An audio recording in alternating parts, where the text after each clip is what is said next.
안녕하십니까. 오늘은 이 복음조화 97번인데 오늘 제목을 갖다가 말이 씨가 된다 하는 이런 제목으로 좀 말씀드리겠습니다. 오늘은 누가복음 12장 1절에서 10절까지 있는 말씀인데 그 가운데서 8절의 말씀을 오늘 선택해 보았습니다. 누구든지 사람 앞에서 나를 시인하면 인자도 하나님의 사자들 앞에서 그를 시인할 것이요. 여기 나오는 이 사자들은 원래 원문에는 천사들입니다. 그래서 예수님이 하나님의 천사들 앞에서 그를 시인할 것이라고 그렇게 말씀하고 있습니다. 이것과 같은 내용이 나오는 마태복음에는 하나님의 천사들 대신에 하나님 앞에서 저를 시인할 것이라고 그렇게 말씀하고 있습니다. 이 말씀의 이제 배경으로서 예수님께서 이제 제자들에게 당부를 하시는데 이 바리새인의 누룩을 조심하라고 그렇게 이야기하고 있어요.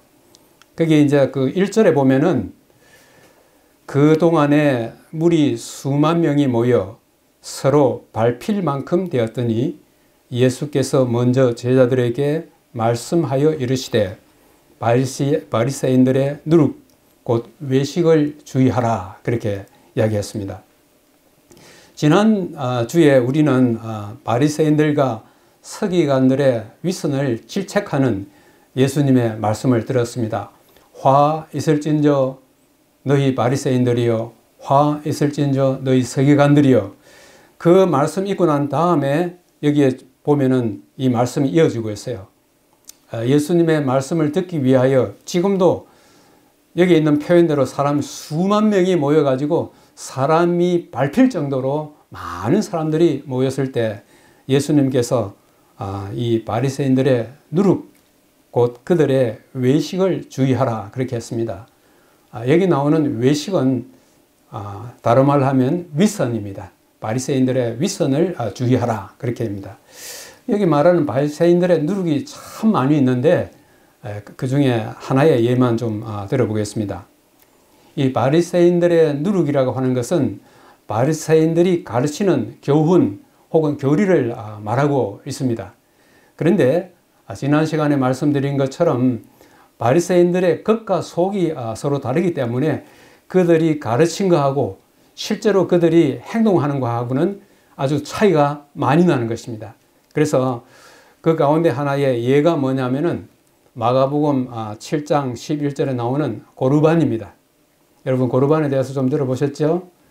이 자식이 부모에 대해서 어떤 책임을 져야 되는 것입니다. 어떨 때는 뭐 재산을 통해 가지고 어떨 때는 어떤 이 금전을 통해 가지고 부모에게 좀 이렇게 효도를 해야 되는데 바리새인들이 뭐라고 가르쳤냐면은 그 부모님 앞에서 고르반 하면은 부모에게 효도할 그 책임에서부터 이제는 면제된다고 그렇게 하는 것입니다. 그러면서 대신 어떤 재산에 대해서 고르반 하면은 그 재산은 하나님의 성전에 바쳐야 된다고 그렇게 한 것이에요. 근데 여기 아주 묘한 게 뭐냐면은 이렇게 해서 성전에 바쳐진 그 재물을 누가 사리 사욕에 이걸 갖다 이용하는 것입니까? 바로 제사장들과 바리새인들이 성전에 바쳐지는 이런 재산 혹은 이런 재물을 갖다가 사용하는 것입니다. 단순히 이들만이 아닌 것입니다. 이 재물을 드리는 사람이 고르반 하면은 부모에게 대한 그 책임이 면제되는 것과 동시에 성전에 한 절반 내고 나머지 절반은 어디요? 자기 자신이 착복하는 것입니다. 그렇기 때문에 자기가 책임질 것을 갖다가 고르반 하면은 하나님 앞에도 좀 약간 헌신하는 것이 되고 자기 개인이 또 여러 가지 이 개인적인 이득도 챙기고 하여튼 이렇게 이 겉은 하나님께 드리는 것이 되지만은 이것이 악법이 되는 것입니다.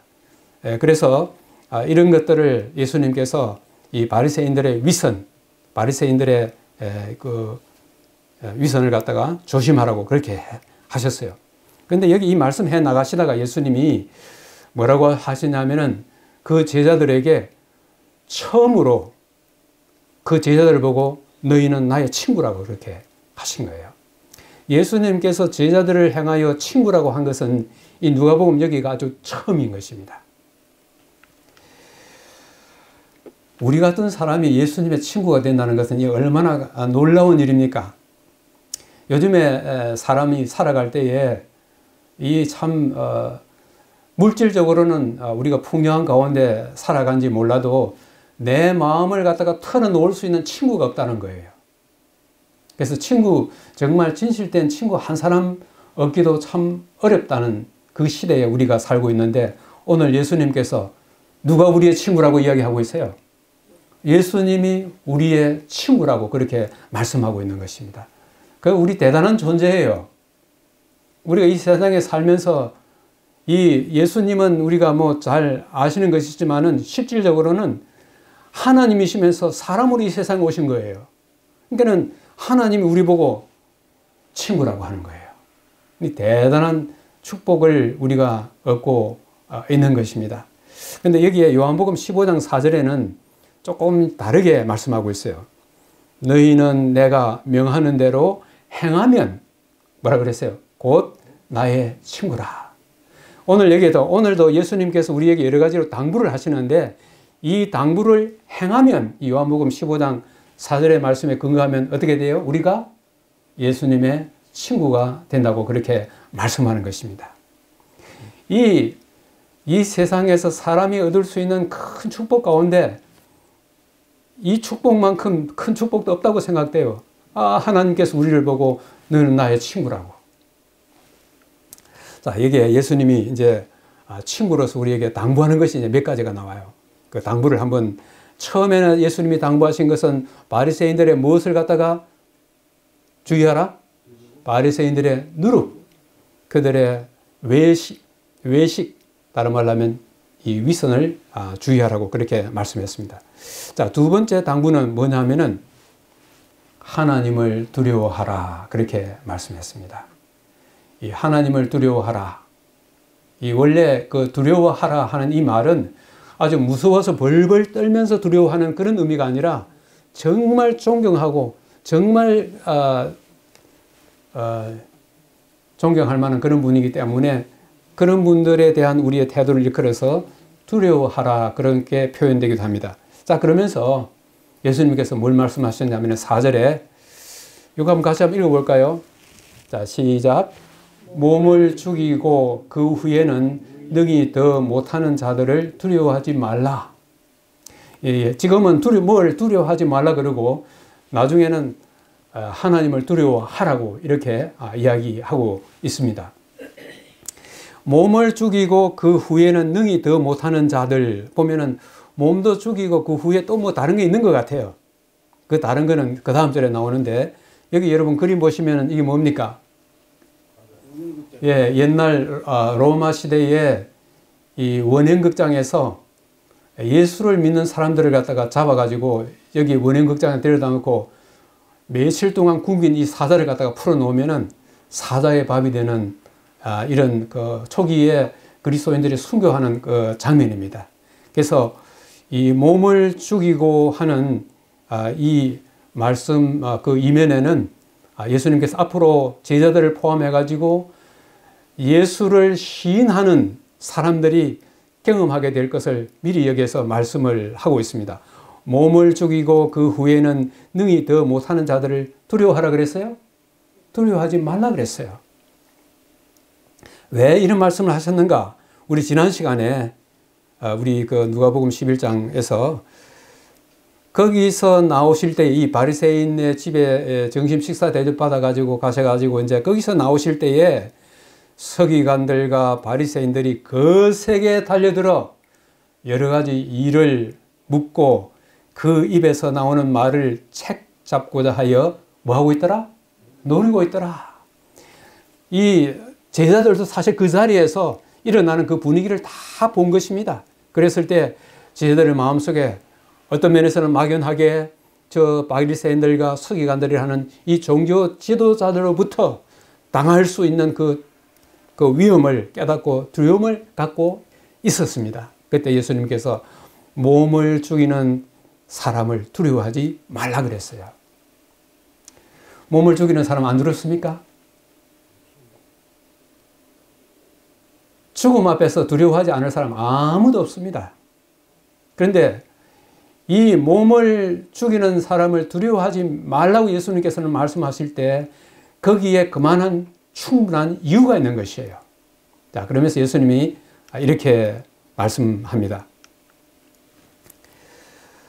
마땅히 두려워할 자를 내가 너희에게 보이리니 곧 죽인 후에 또한 지옥에 던져 넣는 권세 있는 그를 두려워하라.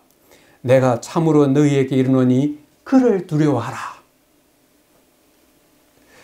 이 누가복음에 나오는 말씀과 이 평행을 이루고 있는 똑같은 말씀이 이 마태복음 10장에 나오고 있어요. 이 마태복음 10장에는 이 말씀을 좀 더 구체적으로 말씀하고 있습니다. 몸은 죽여도 영혼은 능히 죽이지 못하는 자들을 두려워하지 말고 오직 몸과 영혼을 능히 지옥에 멸할 수 있는 일을 두려워하라. 그렇게 했습니다. 오늘 여기에서 우리는 영혼이라는 말이 나오고 있고 지옥이라고 하는 말이 나오고 있어요. 지금 여러분 여기 오른편 여기 그림을 제가 보시고 있는데 사람들이 일반적으로 지옥에 대해서 이야기하고 있을 때에 이런 지옥을 생각하고 있어요. 끊임없이 이글거리는 이 불 속에서 사람들이 들어가 가지고 한 번도 아니고 뭐 몇 시간도 아니고 영원토록 이 불구덩이에서 이 고난을 당하는 이런 것을 지옥이라고 그렇게 이야기하고 있어요. 정말 성경에서 이런 지옥을 이야기하고 있는가? 예수님께서 이런 지옥을 말씀하셨을 때 예수님께서 의미하신 지옥은 도대체 뭔가? 여기에서 예수님이 말씀하신 영혼이라는 건 도대체 뭔가? 이런 것들을 오늘 이 시간에 좀 한번 살펴보려고 생각합니다. 보통 사람이 몸은 죽어도 뭐는 살아있다고 생각하고 있어요. 혼이 살아가지고 공중을 떠다니고 있는 것처럼 그렇게 생각하고 있어요. 오늘 우리는 성경에서 정말 이런 지옥, 그런 영혼, 그런 것에 대해서 정말 어떻게 성경이 이야기하고 있는지를 한번 좀 살펴보도록 하겠습니다. 이것을 우리가 이해하기 위해서는 사람의 몸이 어떻게 구성되어 있는지를 먼저 알아야 돼요.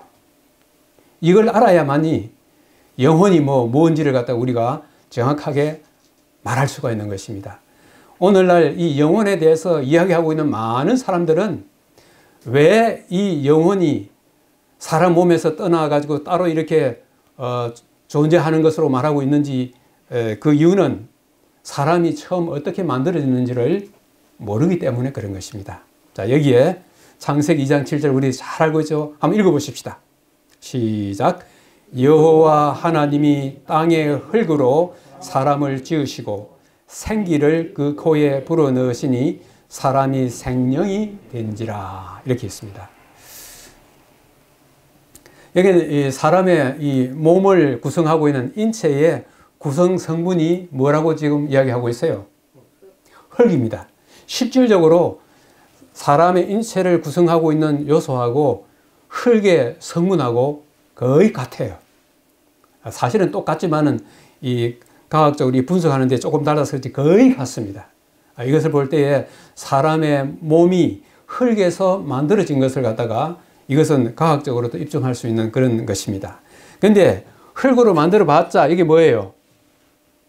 하나의 인형에 지나지 않는 것입니다. 마네킹과 같은 것이에요. 인형과 같은 것인데 뻣뻣하게 이렇게 되어 있을 때 이 사람이 눈이 깜박거리고 몸이 움직거리고 하는 건 뭐 때문에요? 하나님이 그 코에 생기인데 우리말로는 생기로 번역되는데 영어 번역에는 전부 다 그걸 갖다가 호흡이라고 되어 있어요. 실제로 그렇습니다. 하나님께서 그 코에다가 호흡, 생명의 호흡을 후 불어 넣었으니까 그 다음 뭐라 그랬어요? 사람이 생령. 사실 이 번역 이게 우리에게 혼돈을 가져오는 것입니다. 생령이니까 뭐예요? 살아있는 뭐 같아요? 영혼 같죠? 살아있는 영혼. 그래서 지금 번역하는 성경에서는 그 원문이 가져주는 그 의미를 정확하게 깨달아가지고 요즘에는 어떻게 번역하냐면은 생령이 아니라 살아있는 존재라고 그렇게 번역하고 있어요. 그래서 제가 여기서 산 사람이라고 그랬습니다. 불어넣으시니 사람이 산 사람이 됐다. 그렇게 하는 것입니다. 이게 사람이 이제 사는 거예요. 자, 흙에다가 뭘 더했어요? 하나님께서 생명의 기운, 호흡을 불어넣으니까 사람이 이렇게 살아가지고 눈도 껌벅거리고 호흡도 하게 되고 숨도 쉬게 되고 손도 움직이게 된 것이에요. 그래서 사람이 죽는 것은 성경에 어떻게 표현했는가? 전도서 12장 7절. 자, 여기 한번 읽어보십시다. 흙은 여전히 땅으로 돌아가고 영은 그것을 주신 하나님께로 돌아가기 전에 기억하라. 다른 말로 하면 죽기 전에 기억하라 이거예요. 여기에 죽음을 뭐냐면 원래 사람 몸을 흙으로 만들었으니까 흙은 원래 땅으로 돌아가고 그 다음에 뭐는? 예, 호흡은 누가 주셨어요? 하나님이 주셨으니까 하나님께로 돌아가고 하는데 여기에는 영이라고 표현했죠. 그런데 호흡이나 영이나 똑같은 말인 것입니다. 그러니까 이걸 갖다 공식으로 표현하면은 사람이 살았을 때는 흙 더하기 하나님께 주시는 이 생기 했을 때 산 사람이 되었지만 사람이 죽을 때는 하나님의 주신 호흡이 떠나가니까 흙은 원래대로 가고 그 다음에 사람은 이제 이렇게 되는 것입니다. 그런데 문제는 사람이 죽어도 몸은 죽지만은 혼이 있어가지고 여전히 살아있을 때처럼 생각도 하고 계획도 하고 뭐 여러 가지 하는 것으로 그렇게 생각하고 있는 것입니다. 그런데 성경은 그렇게 말하고 있지 않는 것입니다. 사람이 죽고 살고 사람의 사후에 대해서 정확하게 말할 수 있는 것은 성경 이외에는 사람을 창조하신 하나님 이외에는 누구도 정확한 답을 줄 수가 없는 것이에요. 여기 뭐라 그랬어요? 시편 146편에 뭐라 그랬습니까? 그 호흡이 끊어지면은 흙으로 돌아가서 그날에 뭐가 없어져요? 생각이 없어지는 것입니다. 지금 내가 살아있기 때문에 지금 설교 이 말씀도 듣고 여러 가지 생각도 하고 여러 가지 이렇게 하는 거지만은 사람 숨이 딱 끊어지면은 뭐요? 사람 생각하는 이게 그것도 스톱 답변인 거예요. 전도서 9장에 무슨 말이 있어요? 산 사람은 죽을 줄을 알되 죽은 사람은 아무것도 모르는 거예요. 아까 우리 성경 공부할 때 뭐라 그랬어요? 우리 조상들이 뭐 돌아가시면 그 조상에 뭐 혼이 있어가지고 우리에게 오고 제삿날 되면 돌아오고 그 다음에 우리가 살아가는 거 다 보는 것 같지만은 다 아니에요. 사람 죽으면 후손들이 어떻게 사느냐 아무것도 모르는 것입니다. 땅에서 깊이 잠자고 있어요. 그래서 사랑도 없고 미워하는 것도 없고 시기하는 것도 없는 것입니다. 만약 미워하는 것이 있으면 내가 죽을 때 억울한 일을 당했는데 내 혼이 가만히 있겠어요? 그러면 이 세상에 엄청나게 혼란이 올 것입니다. 욥기 34장에는 만일 하나님이 사람의 영과 숨을 거두어 가신다면 모든 생명체는 사라질 것이며 사람은 다시 흙으로 돌아갈 것이다. 여기에 영과 숨, 우리가 쓰는 숨을 동일한 것으로 여기에 보고 있습니다. 자, 영혼이 어떤 것인가? 한번 다시 이걸 생각해 보겠습니다.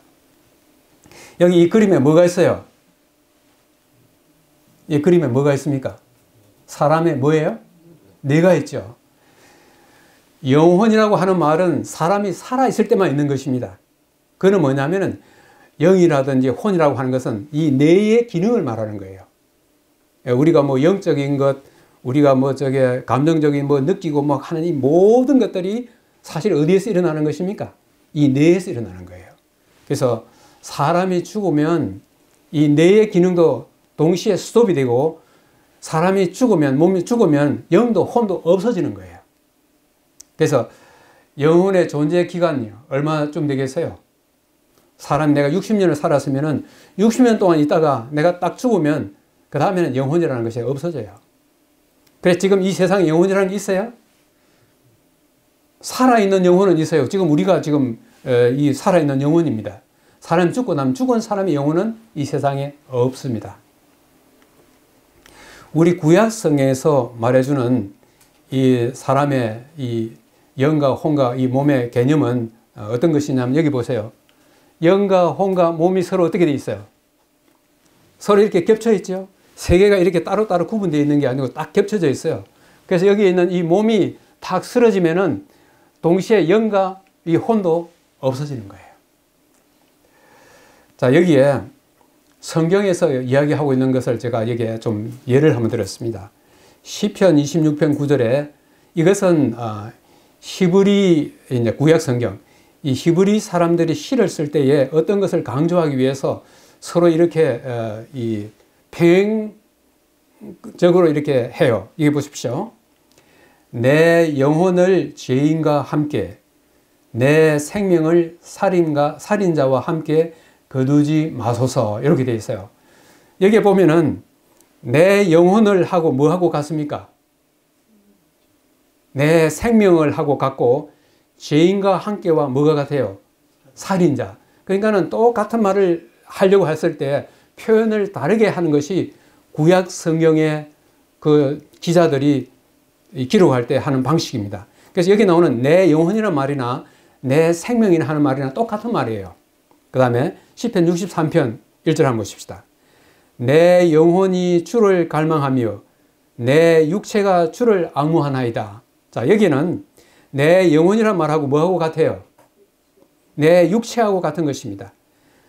주를 갈망하며 주를 앙무하며 똑같은 말인데 말을 서로 약간씩 바꿔가지고 강조하여 있는 것이에요. 그 다음 시편 130편은 뭐라고 되어 있습니까? 내 영혼은 여호와를 기다리며 나는 주의 말씀을 바라는도다. 내 영혼하고 뭐하고 같아요? 나. 그러니까 내 영혼이 주를 찬양합니다 했을 때 내 몸 또한 여기 있고 내 영혼이 어디 저 공중에 떠다니면서 찬양하는 것이 아니라 내 영혼이 주를 찬양한다 했을 때 누가 찬양하는 것입니까? 내가 찬양하는 것이에요. 그러므로 영혼이란 말을 표현했을 때는 살아있는 내 이 전체를 갖다가 통틀어 가지고 그걸 갖다가 내 영혼이라고 그렇게 표현하는 것이에요. 나하고 전혀 상관없는 따로운 어떤 이 존재가 따로 있으면서 영혼이라는 그런 것은 성경이 가르치고 있지 않는 것입니다. 그런데 영과 혼과 몸을 이렇게 세 등분으로 이렇게 분리해 놓은 것은 도대체 어디서 온 것인가 하는 것입니다. 자, 이거는 그리스 철학에서 온 거예요. 여기 이제 보면은 뭐, 우리가 잘 아는 플라톤, 뭐 이런 이 그리스의 철학자들 이렇게 쭉 내보면서 이 사람의 몸이 영과 혼과 몸으로 이렇게 구성되어 있는 것을 갖다 쭉 이렇게 만들어냈어요. 그래서 이것이 시간이 쭉 지나오면서 기독교로 들어와 가지고 이 영혼 불멸 사상, 그러니까 사람은 죽어도 영혼이 살아있다는 이 영혼 불멸 사상을 누가 우리 그 교회 안으로 끌고 들어왔냐 하면 우리가 잘 알고 있는 칼빈입니다. 혹은 칼뱅이라 그래요. 칼빈이 영혼 불멸설을 갖다가 이 교회에 본격적으로 가지고 온 사람입니다. 마틴 루터 같은 경우는 정반대로 이 영과 혼과 몸 이게 아니라 영과 혼과 몸이 일체로 되어 있는 성경적 말씀을 전하고 있습니다. 그런데 사도 바울이 데살로니가전서 5장 23절, 자, 한번 읽어볼까요? 시작. 너희의 온 영과 혼과 몸이 우리 주 예수 그리스도께서 강림하실 때 흠 없게 보존되기를 원하노라. 사도 바울이 여기에 우리 사람을 말하면서 영과 혼과 몸이라고 하는 이 세 가지의 구성 요소를 가진 사람의 모습으로서 지금 이야기하고 있는 거예요. 사도 바울이 왜 이런 말씀을 했을까요? 바울도 이 그리스의 문화와 학문을 갖다가 아주 통달한 사람이에요. 지금 바울이 편지를 쓸 때 그 편지 받는 사람들이 대부분 누굽니까? 그리스의 학문, 그리스의 철학을 들어있는 그런 사람들에게 지금 편지를 하고 있는 것이에요. 만약에 이 바울이 유대인들에게 만약 이 글을 갖다 쓴다면 이런 표현을 하지 않았을 것입니다. 그들이 사람을 이해할 때 영과 혼과 몸이라는 것을 알고 있기 때문에 사도 바울이 그들이 알고 있는 익숙한 그런 용어로 여기에 사용하고 있는 것입니다. 이 영혼 불멸에 대해서 누가복음 16장 우리 다음에 이제 공부하게 될 텐데 거기에 무슨 이야기가 나오냐면 부자와 나사로 이야기가 나와요. 부자와 나사로인데 나사로는 무슨 나사로? 우리가 마르다와 마리아의 남 형제 그 나사로가 아니고 여기 나오는 거지 나사로예요. 그러니까 이 세상에 살 때는 거지로 살다가 나중에 죽고 나서는 상황이 바꿔버린 거예요. 보니까는 거지 나사로는 저 하늘에 가 있고 이 부자는 어디 가 있어요? 지옥에 가 있는 거예요. 그래서 천국에 있는 나사로하고 지옥에 있는 부자하고 서로 이 대화를 나누는 그 장면이 나옵니다. 이거 보면은 천국하고 지옥하고 서로 맞보고 있는 것처럼 그렇게 이제 보이는 것입니다. 예수님께서 이 말씀을 하실 때는 그 당시의 사람들이 천국과 지옥에 대하여 이해하고 있는 것을 갖다가 바탕으로 해서 이 말씀을 하시는 거예요. 여기에 있는 이 말씀 보면은 죽음과 부활 사이에 영원히 존재한다는 교리는 그리스도의 말씀을 듣고 있는 사람들 중 상당수가 이것을 받아들이고 있는 것입니다. 그러므로 그들이 잘 알고 있는 천국과 지옥이라고 하는 이것을 갖다 그대로 이야기하면서 예수님께서 진짜 말씀하려고 하는 것을 여기에서 하고 있는 것이에요. 이거는 나중에 우리 다음에 가서 좀 더 자세히 하도록 하고, 자, 여기에서 영혼이라는 것이 도대체 뭘까 하는 것을 좀 언어적으로 한번 살펴보면은, 이 영혼으로 번역된 것이 이 원래의 이 성경에는 푸시케라고 하는 말로 번역이 되어 있어요. 푸시케 하는 말인데 이것이 항상 영혼으로만 번역하는 것이 아니라 때로는 호흡으로 번역하고 때로는 생명으로 번역하고 이렇게 하는데, 신약에서 40회는 생명, 그 다음에 58회는 영혼으로 번역되어 있는데, 이 중에 어떤 것은 단순히 사람을 의미하고 때로는 정서, 슬프거나 기쁘거나 하는 정서, 어떨 때는 사람의 식욕, 어떨 때는 정신, 어떨 때는 마음, 이 한 단어를 가지고 여러 가지로 이렇게 번역해요.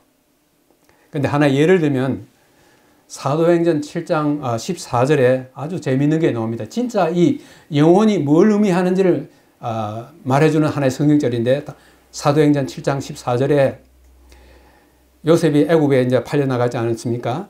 그래가지고 나중에는 자기 아버지 야곱하고 자기 식구들을 이제 애굽으로 이제 초청하지 않습니까? 거기에 요셉이 보내어 그 부친 야곱과 온 친족 75사람들을 데리고 옵니다. 그러니까 여기 나오는 75사람이라 했을 때 75사람이 무슨 말이냐면은 여기에 영혼으로 번역된 그 똑같은 말이에요. 그러니까 만약 그대로 번역한다면 75 뭘 데리고 온 거예요? 영혼들을 데리고 온 것이 되는 것입니다. 그 다음에 베드로전서 3장 20절. 제가 여기 이제 이 화면 때문에 성경절을 읽지 여기 올라오지는 않았습니다만은, 베드로전서 3장 20절에는 이 노아 홍수 때에 방주에서 구원받은 사람 몇 명이에요? 8명이죠. 여기 방주에서 구원받은 자가 겨우 8명이라. 이 8명이란 말도 무슨 말로 원래 원문에는 되어 있어요? 영혼이에요. 8영혼이 노아 방주에 있었다고 하는 그런 이야기인 것입니다. 그러므로 성경 원문 자체가 가지고 있는 그 말 의미에 있어서는 사람이 죽으면은 몸 따로 영혼 따로 하는 그런 개념은 전혀 없어요. 그것은 성경이 가르치는 것이 아니라 이 그리스의 철학자들에 의해서 나중에는 이 기독교 안에 이 성경을 가르치는 이 학자들에 의해서 이런 사상이 교회 안으로 들어온 것이에요. 자, 그런데 아까 이 예수님께서 말씀하시기를 사람은 몸만 죽일 수 있지만은 하나님은 몸뿐만 아니라 뭐도 죽일 수 있어요? 영혼도 죽일 수 있다고 하는 것입니다. 영혼 불멸을 믿는 사람들에게는 큰일이에요. 영혼은 절대로 멸하지 않는다 그랬는데 예수님께서 말씀하시기를 하나님은 몸뿐만 아니라 뭐도 멸할 수 있다고? 영혼도 멸한다고 하는 것입니다. 근데 그 영혼을 멸할 때 어디에다가? 지옥이란 말이 나오죠. 자, 이 지옥이 어떤 것인가 하는 것을 성경을 통해서 우리가 한번 살펴봐야 하는 것입니다. 여기에 그 지옥불로 번역된 이 단어는 원래 그 우리 성경에는 뭐로 되어 있냐면 게헨나라고 하는 말이 되어 있어요. 그 게헨나라는 말을 갖다가 번역할 때 지옥이라고 번역했어요. 이 게헨나라고 하는 말은 구약 성경에 있는 어떤 단어를 갖다가 소리 나는 대로 발음 나는 대로 그대로 적은 거예요.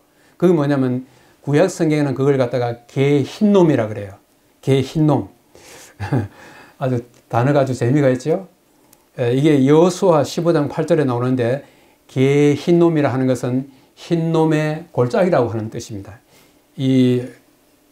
이것은 어디냐면은 예루살렘 남서쪽에 있는 하나의 골짜기인데 그걸 갖다가 흰놈의 골짜기, 거기에 뭐 죽은 시체도 갖다 버리고 쓰레기도 갖다 버려가지고 거기에 늘 24시간 불이 붙어가지고 그걸 태웠어요. 그걸 갖다가 흰놈의 골짜기인데 여기 어떤 일이 있었냐 하면은 여기 여러분 그림 보시에요? 잘 보입니까? 예, 나중에 이제 요보다 더 밝은 거 오면 환하게 볼 거예요. 여기 보면은 이게 뭐냐면 몰렉 신입니다. 이 이방의 신인데 몰렉 신인데 그 유대의 왕 가운데서 아하스 왕이 있어요. 이 이사야 때의 아하스 왕이 이 아이를 갖다가 이 몰록 신에게 아이를 갖다가 산채로 불 속에 던져가지고 신에게 제물로 바쳤어요. 이거는 이교에서 온 그런 하나의 풍습인데 하나님을 믿는 이 유대의 왕 아하스 왕이 이 몰렉 신에게 이렇게 아이를 갖다 산채로 갖다가 불 속에다 집어넣는 것입니다. 그 손자인 므낫세도 똑같은 이런 일을 갖다가 이렇게 했어요. 이런 일들이 일어난 곳이 어디냐면 이 흰놈의 골짜기 게헨나라고 하는 곳에서 일어난 것입니다. 그래서 이 악한 행위들에 대한 징벌로 하나님께서는 유대 백성들에게 장차 이 흰놈의 골짜기가 도살의 골짜기, 심판의 골짜기가 될 거라고 미리 경고를 갖다가 하신 것입니다. 이 성경을 해석하는 이 초기의 이 랍비, 이 선생들은 이사야 31장 9절 거기에 보면 뭐가 나오냐면 여호와의 불이란 말이 나와요. 그것에 근거해 가지고 이 게헨나를 어떻게 이해했냐면은 마지막 날에 있을 악인들에 대한 심판의 불을 상징하는 것으로 그렇게 나왔습니다. 그런데 오늘날 우리들이 알고 있는 이 지옥, 불이 이글거리는 영원한 지옥 사상은 성경의 근거에서 나온 이야기가 아닌 것입니다. 자, 여기 여러분 그림 보시는 것처럼 이 사람이 죽으면 이 뜨거운 불에 막 떨어져 가지고 이 영혼이 이글이글 타는 이 불에서 영원토록 고생한다 하는 것이 일반적으로 알려져 있는 지옥관이에요. 그러나 성경은 이런 걸 가르치지 않고 있는 것입니다. 만일 지옥이 있다면 우리가 사는 지금 세상이 지옥이에요. 죄 없는 저 하늘에서 이 땅을 볼 때에 지옥이 어디 있어요? 지금 여러분이 신문을 보거나 텔레비전 뉴스를 보거나 해보면은 얼마 전에 무슨 이야기가 왔어요? 아내가 전 남편을 갖다가 여러분 그거 뉴스에 보셨죠?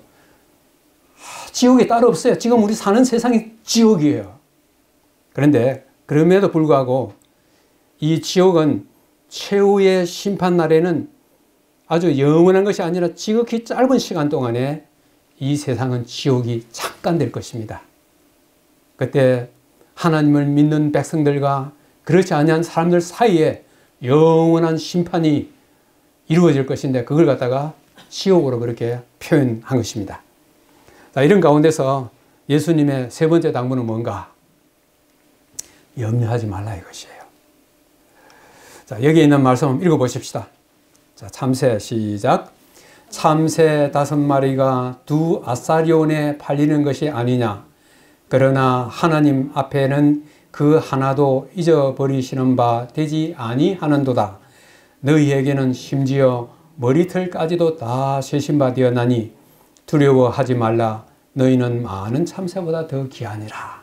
지금 여기에 이 영혼과 이 지옥에 대한 이런 이야기를 하시면서 이 영혼과 지옥에 대해서 그 당시에 사람들이 잘못 알고 있는 것을 그것을 그대로 받아들이고 예수님께서 말씀하시는 것입니다.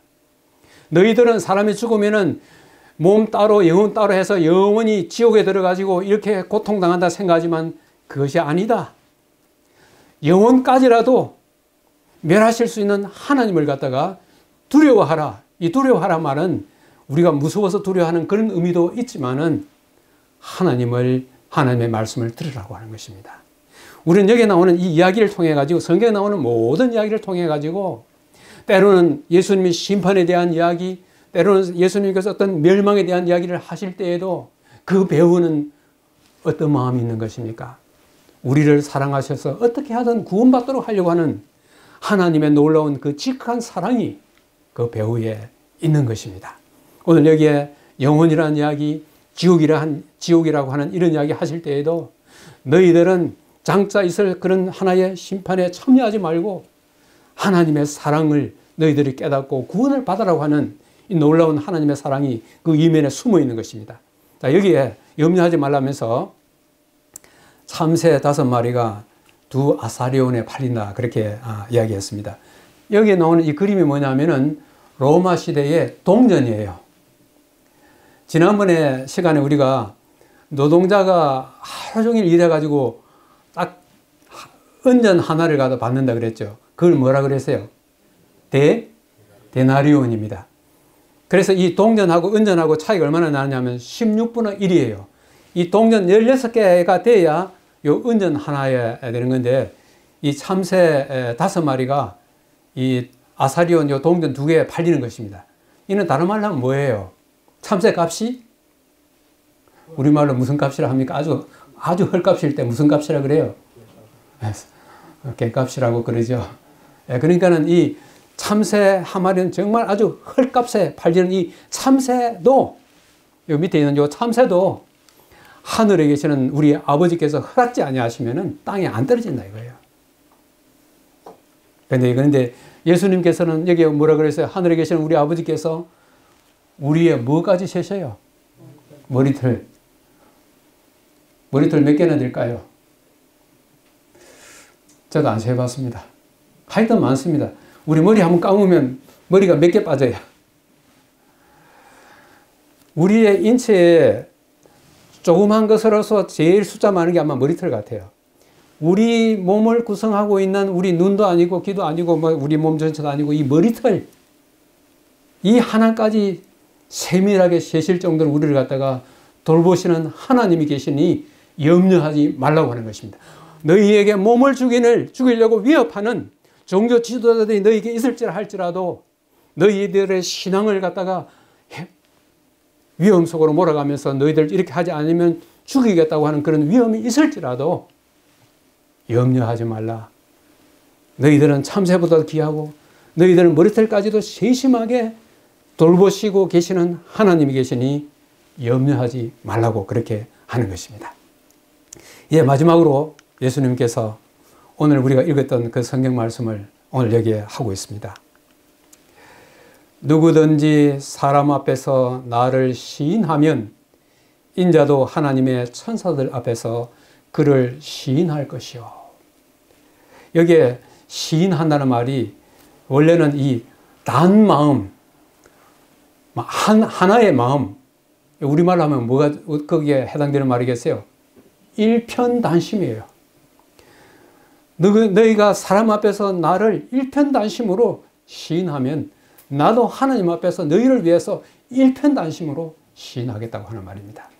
자, 오늘 제가 이 말이 씨가 된다는 이것을 갖다가 오늘 제목으로 삼았는데, 말이 씨가 된다 이 말이 뭘까? 그 무슨 말이에요? 말이 씨가 된다. 말하다 보면 딱 그 말한 대로 된다 그 말 아닙니까? 제가 여기 얼마 전에 우리 지인이 카톡으로 뭘 보내줬냐 하면은 참 요즘에 참 세상 사는 데 있어서 이 정보를 얻는 데 있어서 참 좋은 세상이에요. 그러면서 그 카톡에 보낸 그 제목이 뭐냐면 말이 씨가 된다 그 말이었어요. 말이 씨가 되는데 말이 씨가 되는 그 예를 갖다가 아주 이만큼 보내왔어요.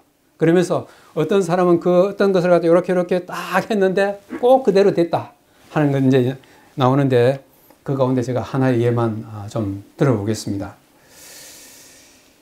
노래를 부르는 가수들이 그 노래 가사에 완전히 심취돼 가지고 단순히 노래만 부르는 것이 아니라 그들의 삶 자체가 그 노래대로 되어버리는 그런 예들을 갖다가 그 말이 씨가 된다는 거기에 많이 보내왔어요.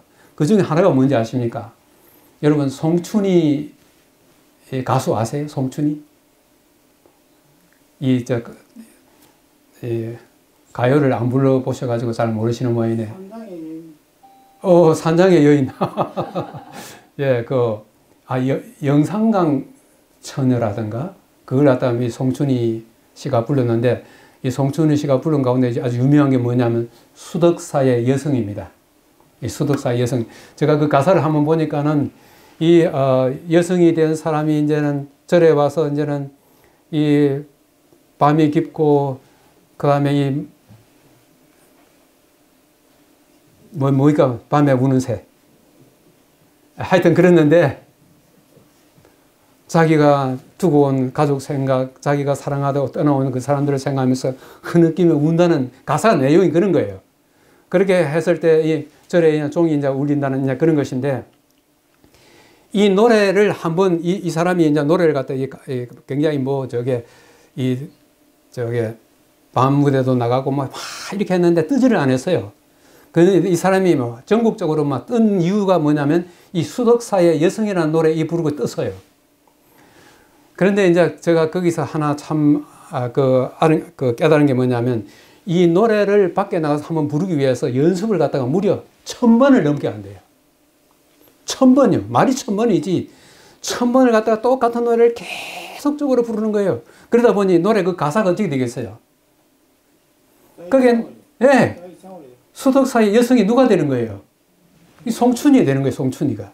그게 완전히 막 노래를 한번 전국적으로 뜨고 난 다음에 막 어디든지 하다 보니까 제가 그 사람 송춘이 씨 그 가족 내용을 보니까 집안에 목사가 5명 나오고 장로교회 교인 집안이에요. 본인도 10대까지 기독교인이었어요. 근데 이 노래를 갖다가 계속 이렇게 부르다가 나중에 뭐가 됐어요? 불교인이 돼버렸어요. 그러니까 나중에 결혼도 안 하고 이 불교 포교하는 그런 사람으로 됐어요. 그러니까는 그 수덕사의 여성이라는 그 가사에 완전히 몰입돼 가지고 그 주인공이 누가 됐냐면 자기 자신이 되어버려 가지고 자기 자신이 그럼 그렇게 가버렸어요. 이 반대가 돼야 되는데 이렇게 됐어요. 저는 오늘 이 말씀을 갖다가 좀 생각해 보면서, 누구든지 사람 앞에서 나를 시인하면 인자도 하나님의 천사들 앞에서 그를 시인할 것이라고 하는 이 예수님의 그 말씀을 우리도 뭐 어떨 때는 나 예수님 믿습니다 뭐 이렇게 한마디 말로 하는 이것을 끝나는 게 아니라 뭐예요? 이 가수가 노래 하나를 띄우기 위해서 1000번 넘게 연습하는 것처럼, 그래가지고 그 가사의 내용에 완전히 몰입돼 가지고 그 가사가 자기 것이 돼버려요. 우리도 예수님에 대하여 이 가수들처럼 1000번 넘게, 1000번 아니라 심지어는 100번까지라도 해가지고 예수님의 삶, 예수님의 생각, 예수님의 모든 것이 나중에는 누구의 것이 되겠어요? 완전히 내 것이 되어가지고 나도 모르게 누구를 닮아가겠습니까? 예수님 닮아서 누가 뭐 옆에서 말하지 않아도 누가 나에게 너 예수 믿으면 죽인다 그렇게 칼이 들어와도 내 입에서는 자연스럽게 뭐가 나오겠어요? 사람 앞에서 누구를 시인하게 되는 것입니까? 예수 그리스도를 시인하게 되면은, 자, 여기에 이런 말 수 있습니다. 로마서 10장 9절 10절에 아주 좋은 말씀이 있어요. 같이 읽어보십시다. 시작. 네가 만일 내 입으로 예수를 주라 시인하며 내 마음에 믿으면 구원을 얻으리라. 사람이 마음으로 믿어 의에 이르고 입으로 시인하여 구원에 이르느니라. 우리의 마음속에 믿은 것을 갖다가 무엇으로 표현하는 것입니까? 입으로 표현하는 것입니다. 만약 내 마음에 예수님을 구주로 굳게 믿지 아니하면 내 입에서도 예수를 믿는다 말 나올 수가 없는 것이에요. 자, 이렇게 되었을 때 예수님이 우리를 위해서 시인한다는 말이 도대체 뭘까 하는 것입니다. 마가복음 16장 19절은 이 마가복음 제일 마지막 장이에요. 예수님이 이 땅에서 모든 일을 다 마치시고 하늘로 승천하시면서 그 끝에 이런 말씀이 있습니다. 주 예수께서 하늘로 올려지사 어디에? 하나님 우편에 앉으시니라. 하나님 우편에 도대체 뭘 하시는가? 로마서 8장 34절에 예수는 하나님 우편에 계신 자요 우리를 위하여 간구하시는 자시니라. 저는 여기 나오는 이 그림 볼 때 얼마나 좋은지 몰라요. 여러분 이 그림을 한번 보세요. 하늘에서 예수님께서 나를 위해서 시인하는 일을 하고 계셔요. 나를 위해서 간구하시는 일을 하고 계셔요. 내가 지금 여기 서가지고 하나님 앞에 섰을 때 나 같은 죄인이 어떻게 구원을 받을 수 있겠어요?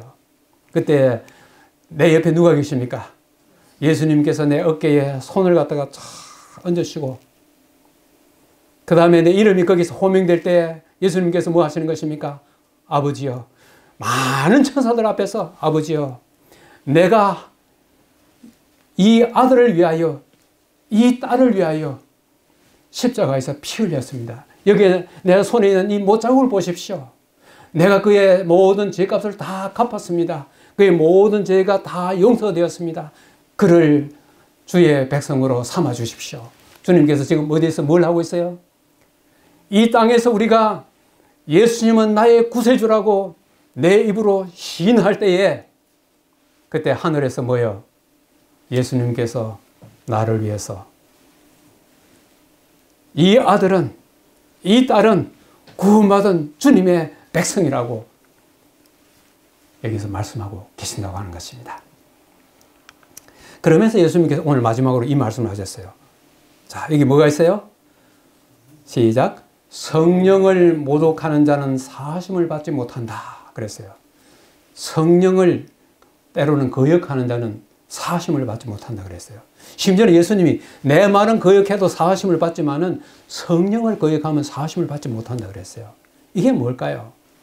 여기에 요한복음 16장 13절에 진리의 성령이 오시면 그가 너희를 모든 진리 가운데로 인도하시니라. 오늘날 얼마나 거짓이 많고 가짜가 횡행합니까? 오늘날 진리를 제대로 알고 싶어도 엄청난 가짜들이 판을 치기 때문에 진리를 찾아가기가 참 어려운 시대에 우리가 살고 있어요. 진리 가운데로 우리를 인도하시는 분이 누구라 이야기하고 있습니까? 바로 성령이세요. 우리가 성령의 음성에 귀 기울이면 진리로 가는 지름길로 우리를 갖다가 인도해 주시는 것입니다. 그러므로 성령의 음성을 거역하지 말라는 거예요. 그 다음에 로마서 8장 26절에 성령이 말할 수 없는 탄식으로 우리를 위하여 친히 간구하시는 것입니다. 성령은 우리가 구원받도록 하기 위하여 하나님께서 그 사랑의 음성으로 우리를 향하여 호소하시는 마지막 음성이에요. 마지막 우리의 구원을 위하여 하나님께서 우리에게 말씀하시는 마지막 보루인 것입니다. 성령을 통하여 하나님께서는 우리가 우리의 마음속에 그 음성을 듣고 순종하여서 구원받기를 원하는 이 마지막 하나님의 사랑의 음성을, 그게 바로 성령의 음성인데 그걸 거절하면 어떻게 되는 것입니까? 사하심을 받지 못한다고 한 것입니다. 그래서 제가 이 그림을 한번 생각해 봤어요. 지금 이 사람이 여기 저 나무 가지에 앉아가지고 뭘 지금 하고 있어요? 톱을 썰고 있어요. 세상에 이런 어리석은 사람이 어디 있습니까? 예? 그런데 여기 앉아가지고 톱으로 척척 썰고 있는 거예요. 재미삼아. 이게 뭡니까? 성령을 거역하는 것입니다. 성령의 음성을 순종하는 것이 자기가 사는 길임을 모르고 자기 스스로 자기 운명을 갖다 스스로 톱질하고 있는 것이에요. 그래서 예수님께서 다른 말은 너희들이 들어도 듣다고 그걸 갖다 거절을 해도 용서를 받을 수 있지만은 성령의 음성을 거역하면 용서받을 길이 없다. 그러므로 성령의 음성을 들으라고 그렇게 말씀하고 있는 것입니다. 자, 오늘의 말씀을 이렇게 요약하면서 여기에 영혼을 지옥불에 멸하는 이 말이 어떻게 우리가 이해해야 될 것인가 하는 것입니다. 우리가 실질적으로 뭐 아까는 영혼이 없다 그랬잖아요. 없는데 그 영혼을 갖다가 지옥불에 멸한다는 이 말을 갖다 우리가 어떻게 이해해야 될 것인가. 우리가 성경 전체를 우리가 통해서 볼 때 그 말은 이런 의미가 되는 것입니다. 오늘 말씀 속에는 사람에게 1차적인 죽음과 2차적인 죽음, 곧 최후의 죽음이 있음을 말하고 있습니다. 1차적인 죽음은 누구에게나 임합니다. 천수를 누리고 죽든지 질병이나 사고로 죽든지 오늘의 말씀처럼 신앙 때문에 생명을 앞당겨 순교하든지 간에 이것이 다 1차적인 죽음인 것입니다. 중요한 것은 뭐냐면 2차 죽음이에요. 성경에는 죽음 이후에 1차적인 부활과 2차적인 부활을 말하고 있습니다. 1차적인 부활에 참여하는 자는 영생을 얻고 2차적인 부활에 참여하는 자는 영원히 멸한다고 그렇게 말하고 있는 것입니다. 그래서 예수를 시인하면 1차 부활에 참여하여 영원을 얻지만은 그러지 못하는 경우는 영혼 불멸이 아니라 영혼 멸절이 되는 것인데 그것을 예수님께서는 두려워하라고 말씀하신 것입니다. 그래서 예수님은 나중에 예수님 오실 때 부활하는 하나님의 백성들이 부활하여 영원한 생명을 얻는 그것과 달리 나중에 그때 참여하지 못한 사람이 나중에 잠깐 부활하는데 그들은 말 그대로 영과 혼을 멸하는 마지막 최후의 심판에 참여하게 되므로 그것을 갖다가 피하려고 하는 거예요. 그것을 피하고 살려고 하는 것이에요. 오늘 이런 영혼 이야기, 오늘 이런 지옥 이야기 이런 것을 통해서 예수님께서 우리에게 정말 하고 싶은 말씀은 너희들은 마지막 최후의 심판에 참여하지 않도록 하고 구원을 받도록 하라고 하는 이 놀라운 사랑의 말씀을 우리에게 하고 있는 것입니다. 이 말씀을 보면서 오늘 이 한두 가지 교훈을 우리가 한번 생각해 보겠습니다. 우리가 두려워하는 것은 사람인가 하나님인가? 우리가 한번 생각해 볼 필요가 있을 것 같습니다. 두 번째는 우리는 주님을 시인함에서 주저함이 없는가? 아까 제가 뭐라고 말씀드렸죠? 말이 뭐가 된다고요? 시가 된다. 우리가 평소에 예수님을 갖다가 참 그야말로 100번, 200번, 1000번 예수님만 생각하고 예수님 닮기를 우리가 이렇게 갈망하면 우리 입에서는 자연스럽게 뭐가 나옵니까? 그래서 우리는 정말 예수님을 믿는데 아주 골수분자 예수, 그런 걸 우리가 뭐라 그래요?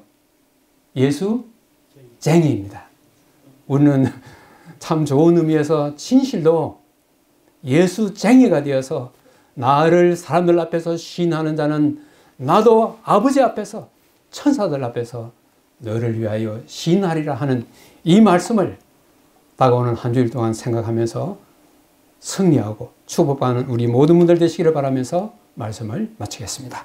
아멘.